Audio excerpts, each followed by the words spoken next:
guys, welcome to Edu Medicine. Before starting the video, please subscribe my channel and like this video and share with your friends. जो भी sociology पढ़ना चाहते हो या जो भी जनरली सोसाइटी के बारे में जानना चाहते हो, तो ये सेकंड पार्ट है constitutional provisional and education policy in India unit 18 sociology of education का। सो फर्स्ट पार्ट में मैंने स्पेसिफिकली फंडामेंटल राइट्स जो हमें एजुकेशन के रिगार्ड्स में मिले हैं, शिक्षा के से जो हमें जितने भी हमें मौलिक अधिकार मिले हैं उनके बारे में डिस्कशन किया था। अब हम directive principle of state policy on education पढ़ेंगे, यानी डीपीएसपी जो है, जो एजुकेशन के लिए बना हुआ है, जो एजुकेशन के लिए जो जो उसमें प्रोविज़न है उसके बारे में हम पढ़ेंगे। आपको इससे पता होगा कि मौलिक अधिकार है वो फोर्सिबल है, मतलब अगर आपके मौलिक अधिकारों को पूरा नहीं करती है सरकार, स्टेट या कुछ भी, तो आप उसके लिए जुडिशियल हेल्प ले सकते हैं, कोर्ट जा सकते हैं। लेकिन जो डीपीएसपी होती है वो फोर्सेबल नहीं होती, एक तरीके का डायरेक्शन होता है कि हमें इस रास्ते पे आगे जाना है, इस पे काम करना है। और ये जो है वो पार्ट कॉन्स्टिट्यूशन के पार्ट 4 में है। ठीक है, थोड़ा एक्स्ट्रा नॉलेज, क्योंकि थोड़ा आपको अंडरस्टैंडिंग हो जाएगी कि कैसे किसकी बात करें। तो इसका आर्टिकल 41 कहता है स्टेट को का मतलब आप समझ लीजिए गवर्नमेंट एंड एवरीथिंग, जो भी किसी नेशन को चला रही है वो स्टेट, समझ, आई थिंक आप समझ ही गए होंगे, को ऐसे इफेक्टिव प्रोविजंस बनाने को, ऐसे तरीके के कानून और एक तरीके से नीतियाँ बनाने को जो मान लीजिए कि एजुकेशन को बढ़ावा दे, अगर अनएम्प्लॉयमेंट है तो उसमें हेल्प करे, अगर आपको मतलब अगर आपको नहीं, कोई बूढ़ा इंसान है उसकी हेल्प करे, कई सारी प्रॉब्लम्स इंसान की इसमें आ जाती है, तो ऐसे प्रोविजंस बनाए जिनको हेल्प करे।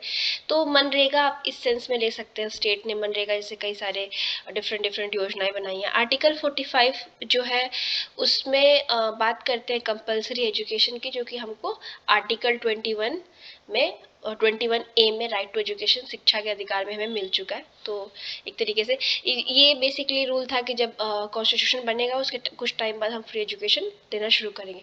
46 में बात करते हैं कि एसटी एससी जो है और वीकर सेक्शन है जो सोसाइटी का, उनको एजुकेशनली, उनको शिक्षा और उनको आर्थिक रूप से मजबूत करना की बात ये कहता है। ठीक है, उसके बाद हमारे फंडामेंटल ड्यूटीज़ में भी कहा जाता है कि जो कि 51 आर्टिकल 51A में है, कि किस तरीके से गार्डियन अपने बच्चों की हेल्प कर सकते हैं, किस तरीके से हम सब मतलब मिल के अपने नेशन को आगे बढ़ा सकते हैं और अचीवमेंट ला सकते हैं। इसमें हम इस तरीके ये भी जोड़ देता है कि हम करिकुलम ऐसा बनाएं जो एक तरीके से बच्चों में साइंटिफिक टेम्पर, जो विज्ञान के बारे में उनका वो है उस टाइप पे डेवलप हो, अपने कल्चर यानी अपने संस्कृति हेरिटेज के बारे में पढ़े, एजुकेशन इन्वायरमेंट के बारे में, मॉरल्स के बारे में, जो हमारी उनको भी ना भूलो, साथ में सब लेके चले। इस तरीके से हमारा फंडामेंटल ड्यूटीज़ भी कहती है। अब जैसे कि मैंने आपको फर्स्ट लेक्चर में एक्सप्लेन कर दिया था और मुझे लगता है कि सबको पता भी होगा कि जो हमारे शेड्यूल 7 में हमें 3 लिस्ट दी गई हैं, यूनियन लिस्ट जिसपे केवल सेंट्रल गवर्नमेंट, और स्टेट लिस्ट जिसपे केवल स्टेट, और कंकरेंट लिस्ट जिसपे केवल दोनों नहीं, सॉरी, दोनों मिलके कानून बना सकते हैं। तो इसको बारे में कुछ स्पेशल नहीं दिया हुआ है इसमें, बस यही डिस्कस किया गया कि कौन कौन सी एंट्रीज, इसमें कोई क्वेश्चन नहीं आता, मैंने हाईलाइट इसलिए कर दिया कि अगर कभी आपको पढ़ने का मन करे इसको देखने का तो आप देख सकते हैं। बेसिकली इसमें यही बात किया गया कि इस पर्टिकुलर यूनिवर्सिटी को नेशनल इंपॉर्टेंस बोला गया है और यहाँ पे वो काम करेगी। लाइब्रेरी, म्यूजियम्स जो ये स्टेट लिस्ट में वो नेशनल इंपॉर्टेंट की होंगी, यहाँ पे दिल्ली यूनिवर्सिटी और अलीगढ़ मुस्लिम यूनिवर्सिटी और हिंदू यूनिवर्सिटी को इंपॉर्टेंस बोला गया, तो यही सब दी गई है।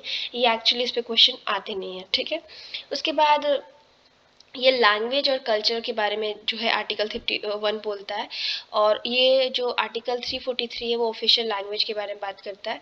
सो आप लोगों को वो बिगिनिंग वाला डिबेट एंड ऑल पता होगा, आप सबने 12th में अगर ह्यूमैनिटीज़ पढ़ा होगा कि कितना डिबेट हुआ था जब कहा गया था कि हिंदी को बनाया जाए, क्योंकि हिंदी अराउंड 48-47% लोग बोलते हैं। मेरा डेटा अपडेटेड नहीं है, अगर मैंने गलत नंबर बोला हो तो I am really sorry, but इतने लोग।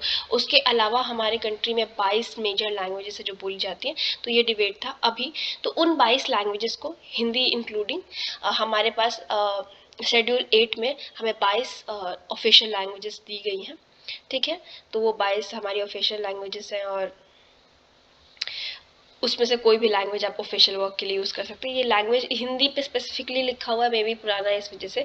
उसके बाद हमें आर्टिकल 15 पढ़ने की ज़रूरत है, वो उतना इम्पोर्टेंट नहीं है। तो आर्टिकल 15 आपको पता होगा कि किसी भी तरीके से आप किसी से क्यों उसके धर्म के आधार पे, उसके जाति, उसके जेंडर या वो कहाँ पैदा हुआ है के आधार पे उससे भेदभाव नहीं कर सकते, ठीक है। और इसका थर्ड क्लॉज बोलता है कि हमें स्टेट, थर्ड कहता है मेरे हिसाब से 15 फोर्थ कहता है, बट बुक में थर्ड लिखा है तो हम इसी के साथ जाएंगे। मुझे चेक करना पड़ेगा खुद का नॉलेज। तो इस आर्टिकल बोलता है कि स्टेट ऐसे प्रोविजंस बनाएगी जो वुमेन एंड चिल्ड्रन को आगे बढ़ाने में मोटिवेट करेगा। बेसिकली आपको पता होगा कि आर्टिकल 15 में भी डिबेट है कि ये कहता है कि किसी से भेदभाव नहीं करना है, और फिर यही आर्टिकल कहता है कि जो कि बाद में जोड़ा गया था कि सरकार या जो स्टेट है वो ऐसे कानून बनाएगा जो पिछड़े वर्ग है उनको आगे बढ़ाने के लिए। तो ये दोनों एक साथ ही है और वे इसी टॉपिक पर डिबेट है, अगर आपने सुना हो तो हम आगे बढ़ते हैं।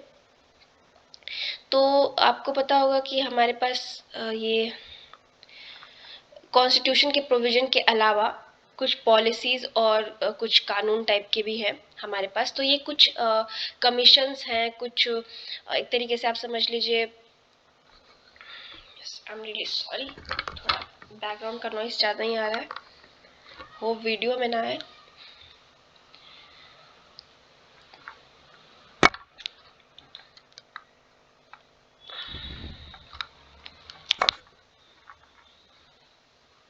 ओके, तो हमारे पास कुछ इंस्टीट्यूशन या एक समझ लीजिए स्पेशल पर्पस एजेंसीज है या एक इंस्टीट्यूशन कमीशन डेवलप किया गया है जो स्पेसिफिक काम करे, जिसको स्पेसिफिक ड्यूटी दी जाए। तो हमारे पास द यूनिवर्सिटी ग्रांट कमीशन है, आपको पता होगा, जो यूनिवर्सिटी को रेगुलेट करता है।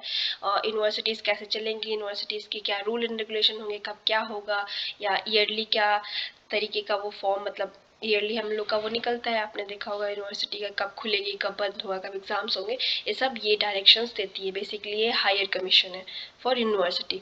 The all India council for technical education act है, जो कि टेक्निकल एजुकेशन मतलब आप समझ सकते हैं मेडिकल और इंजीनियरिंग, इन सबको एक तरीके से देखने के लिए और कोऑर्डिनेट करने के लिए है। The national council of teacher education act है, ये टीचर को education system and regulating the proper maintenance of norms and standards in teacher education system, एक सिस्टम बनाने के लिए कि बीएड का एग्जाम जरूरी है, उसमें कितना क्वालिफिकेशन जरूरी है, सब सारे सिस्टम एंड कोऑर्डिनेशन के लिए डेवलप किया गया था। The national council of minority education institute act, minorities आपसे पता चल रहा है कि जो माइनॉरिटीज है इंडिया में, एसटी एससी वुमेन चिल्ड्रन कोई भी, उनके लिए कमीशन है, काउंसिल है। कॉपीराइट एक्ट, जो कि हमारे कोई भी चीज़ें जो हमने बनाई है जिसको हम कॉपीराइट करना चाहते हैं, मतलब मान लीजिए जैसे कोई कॉपी ना करे तो उसके लिए एक्ट बनाया गया है। अप्रेंटिस एक्ट, जो कि आप मान लीजिए कोई भी स्किल सीखे जिसके प्रैक्टिस के लिए आपको एक मनी वो ट्रेनिंग भी दी जाती है और एक कुछ धन भी आपको प्रोवाइड किया जाता है, तो ये उसके बारे में एक्ट है। और ये the person with disabilities equal opportunity protection of right and full participation act 1957, ये उन लोगों के लिए जो स्पेशली एबल्ड है, जिनको जिनको भगवान ने उस तरीके से बनाया है, उनके राइट्स को प्रोटेक्ट करने के लिए बनाया गया है। तो मैं इस वीडियो में इतना ही लूँगी। एक्चुअली ये थोड़े जो यूजीसी है या the Indian council of technical education है, ये सब इंपॉर्टेंट है, आप इसको हल्का फुल्का इतना ही पढ़िएगा, इससे एक्स्ट्रा मत पढ़िएगा क्योंकि इससे एक्स्ट्रा नहीं आएगा, GNU अपने बुक से बाहर नहीं पूछता है। ओके। मतलब थोड़ा बहुत तो असाइनमेंट वगैरह में मैंने देखा है कि बाहर से पूछते हैं, पर मैंने एग्जाम में नहीं देखा है कि बाहर से पूछते हैं, तो आप उसे मत पढ़िएगा। नेक्स्ट लेक्चर में हम नेशनल पॉलिसी ऑन एजुकेशन 1968 वाला करेंगे। इसको मैं इतना ही रखती हूँ, होप आपको समझ में आया हो। वैसे सब कुछ डायरेक्ट वर्ड्स में लिखा होगा, हिंदी मीडियम वालों को भी इजीली समझ में आ जाएगा, इंग्लिश मीडियम वालों को। हाँ, आप लोग एंट्रीज वगैरह को कुछ ज़्यादा करने की कोशिश मत करिएगा, उसको जस्ट रीड कर लीजिएगा, दैट्स इट, उतना वो इम्पोर्टेंट नहीं है। Okay, thank you and have a nice day.